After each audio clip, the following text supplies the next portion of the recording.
कौन सा गीत था वो? हिंदुस्तान में ब्रिटेन के लोगों के समर्थक बहुत बड़ी संख्या में रहे, और ना सिर्फ ब्रिटेन के समर्थक रहे बल्कि अंग्रेजों के तलवे चाटने वाले घराने इस देश में रहे।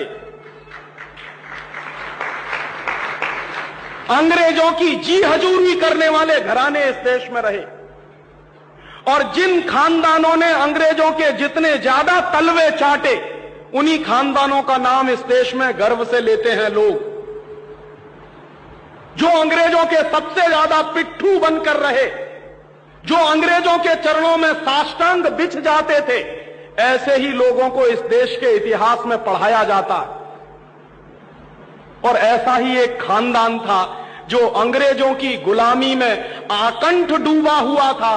उस खानदान का नाम था टैगोर खानदान। और उस टैगोर खानदान का एक व्यक्ति था जिसका नाम था रविंद्रनाथ टैगोर। उस रविंद्रनाथ टैगोर ने जॉर्ज पंचम के स्वागत के लिए एक गीत लिख दिया था। और ना सिर्फ उस आदमी ने वो गीत लिखा, बल्कि कलकत्ता में जब जॉर्ज पंचम पहुंचा और उस भरी सभा में जहां लाखों लोग उपस्थित थे, हिंदुस्तान की गुलामी का गीत गाया गया और ब्रिटेन के राजा का सम्मान किया गया। और यह काम रविंद्रनाथ टैगोर ने अपने मुंह से किया।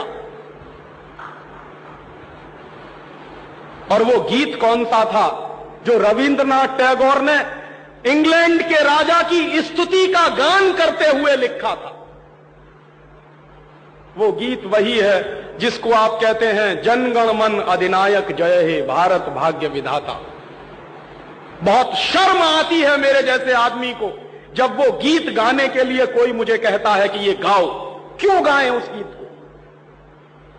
रविन्द्रनाथ टैगोर तो चापलूसी करते थे अंग्रेजों की, रविन्द्रनाथ टैगोर तो चाटुकार थे अंग्रेजों के, और रविन्द्रनाथ टैगोर तो साइकोफेंट थे अंग्रेजों के। इसलिए उन्होंने अंग्रेजों के राजा के सम्मान में वो गीत लिखा था। मैं तो नहीं हूं, मुझे तो अंग्रेजों की चापलूसी से कोई मतलब नहीं है। मैं तो अंग्रेजों का उससे ज्यादा विरोधी हूं जितना कोई हो सकता। लेकिन मेरे आजाद देश में उस गीत को बार बार गवाया जाए, यह मेरा राष्ट्रीय अपमान का प्रश्न है। और जिस गीत को अंग्रेजों के राजा जॉर्ज पंचम के स्वागत में गाया था रविन्द्रनाथ टैगोर ने, वही गीत 5 दिन पहले दिल्ली के एयरपोर्ट पर गाया गया महारानी के सम्मान में। आपने कभी ध्यान दिया है उस गीत के शब्द क्या हैं और उन शब्दों का मतलब क्या है? जनगण मन अधिनायक जय हे, हिंदुस्तान की जनता के मनों के अधिनायक तुम्हारी जय हो, ये मतलब है। जनगण मन अधिनायक जय है माने जॉर्ज पंचम तुम हिंदुस्तान की जनता के मनों के, जनता के गणों के अधिनायक हो, सुपर बॉस हो, इसलिए तुम्हारी जय हो। ये रविन्द्रनाथ टैगोर गा रहे हैं। भला इससे ज्यादा चाटुकारिता का दूसरा कोई प्रमाण मिल सकता? इससे ज्यादा साइकोफेंसी का दूसरा कोई प्रमाण आपको मिल सकता? और दूसरी लाइन है जनगण मन अधिनायक जय है, भारत भाग्य विधाता, माने तुम भारत के भाग्य विधाता हो, माने हमारा भाग्य तुम लिख रहे हो। यह तो कोई भगवान से भी नहीं कहता है। लेकिन रविन्द्रनाथ टैगोर ने तो हिंदुस्तान के साम्राज्यवादी राजा का प्रतीक जो जॉर्ज पंचम था, उसको भगवान से भी ऊपर रख दिया था कि तुम तो भारत के भाग्य विधाता हो।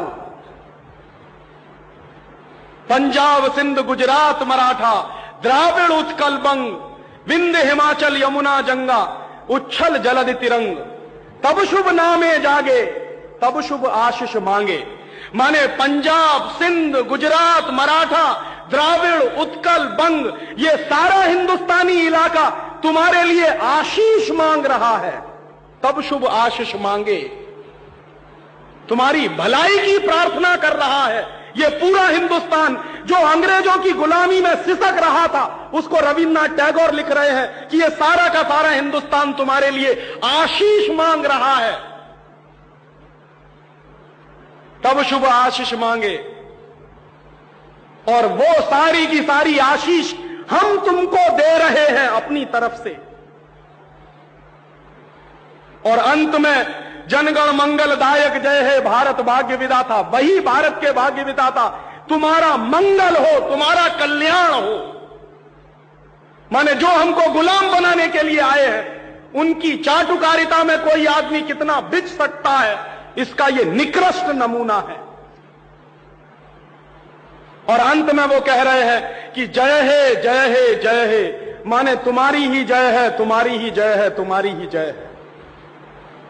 ऐसा गुलामी का प्रतीक गीत ये गुलामी के दिनों में गाया गया एक ऐसे हिंदुस्तानी की तरफ से जिसको शायद आप बड़े श्रद्धा की नजर से देखते हैं। और ये गीत जब गा दिया था उन्होंने और चरणों में बिछ गए थे रविंद्रनाथ टैगोर, तब अंग्रेजों ने उनको नोबेल प्राइज दिलवा दिया था पुरस्कार के रूप में। रविंद्रनाथ टैगोर को ऐसे ही नोबेल प्राइज नहीं मिला था। अंग्रेजों ने कुछ नियम बनाए थे, कुछ परंपराएं बनाई थी, और अंग्रेजों के नियम क्या थे?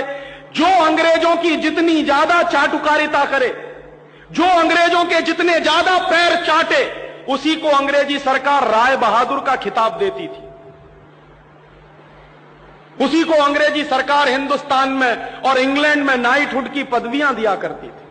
ऐसे ही लोगों को अंग्रेजों की तरफ से इनाम मिलते थे, क्योंकि वो अंग्रेजों के चरण चाटते थे और हिंदुस्तान को गालियां देते थे। और ऐसे चरण चाटू लोग, आपने नाम सुना है, हिंदुस्तान के राजाओं के दरबार में कुछ चारण और भाट हुआ करते थे। वो चारण और भाट क्या करते थे? राजा चाहे जितना गंदा हो, चाहे जितना बदमाश हो, चाहे जितना लफंगा हो, लुच्चा हो, वो चारण और भाट हमेशा राजा की प्रशंसा ही करते थे। बदले में राजा उनको कुछ इनाम बांटता था। ऐसे चारण भाटों का खानदान है ये टैगोर खानदान, जिन्होंने ये गीत लिखा है। और मेरा अंदर से रोम रोम कांप जाता है जब कोई मुझे कहता है कि राजीव भाई जनगणमन गाइए। क्यों गाएं? हिंदुस्तान का गीत नहीं है जनगणमन अधिनायक जय।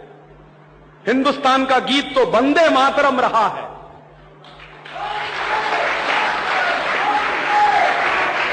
और यह वंदे मातरम जैसा गीत जो हिंदुस्तान की आजादी की लड़ाई का प्रतीक था, जो हिंदुस्तान के लोगों में खून में जोश भरने का काम करता था, उस वंदे मातरम जैसे गीत को हिंदुस्तान में राष्ट्रीय गीत का दर्जा दिलवाने में 50 साल लग गया हमको, अब जाके हुआ है। लेकिन जो गुलामी के जमाने का गीत था, जनगणमन अधिनायक जय है, वो आजादी के तुरंत बाद हिंदुस्तान के उन गुलाम लोगों ने, जो शरीर से आजाद होंगे लेकिन दिमाग से गुलाम होंगे, हिंदुस्तान का राष्ट्रीय गीत बनाया था उन्होंने। और आप में से बहुत कम लोग जानते होंगे कि कांग्रेस के 2 अधिवेशन हुए थे, जिन दोनों अधिवेशनों में यह फैसला हुआ था सर्वसम्मति से कि हिंदुस्तान की आजादी के बाद जनगणमन हमारा राष्ट्रीय गीत नहीं रहेगा। यह फैसला हुआ था कांग्रेस की समिति में। लेकिन उन्हीं कांग्रेस के लुच्चे नेताओं ने आजादी के बाद उसी को अपने देश का राष्ट्रीय गीत घोषित करवा दिया। इससे ज्यादा शर्म की दूसरी बात कोई हो नहीं सकती। और वो गीत जिस तरह से गाया गया था, जॉर्ज पंचम की अगुवाई करने के लिए, जॉर्ज पंचम का स्वागत करने के लिए कलकत्ता में लाखों लोगों के बीच में, वही गीत अब फिर गाया गया है महारानी के सम्मान में उस दिन दिल्ली के